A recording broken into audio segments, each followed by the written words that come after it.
We may have the medicines we need for many known diseases, but we just don't know which disease they are right for. So a challenge we have now is matching the right therapies to the right patients and disease. I'm Abraham Lin. I'm a biomedical engineer working with circuits of patient tumors. For this hackathon, my goal is to strategically identify candidates for rectal cancer patients that I can directly test in these organoid models as a bridge to clinical trials. My hypothesis is that the biology that makes these tumors resistant to treatment can point us to the right drugs. And using Claude Science, I came up with two different search methods, both starting from that biology. Most rectal cancer patients have no targeted treatment at all. Everything rides on chemotherapy and radiation to shrink the tumor. They don't have any new molecules and they need the existing drugs to match their tumor biology.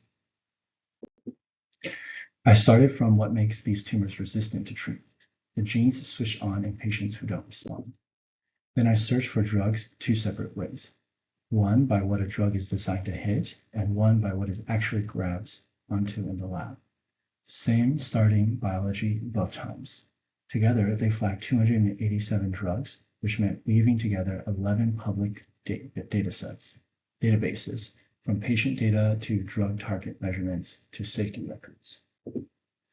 A final filter built from real FDA safety labels narrowed it to two shortlists of 44 drugs, ranked safest first. But here's what I really want you to see.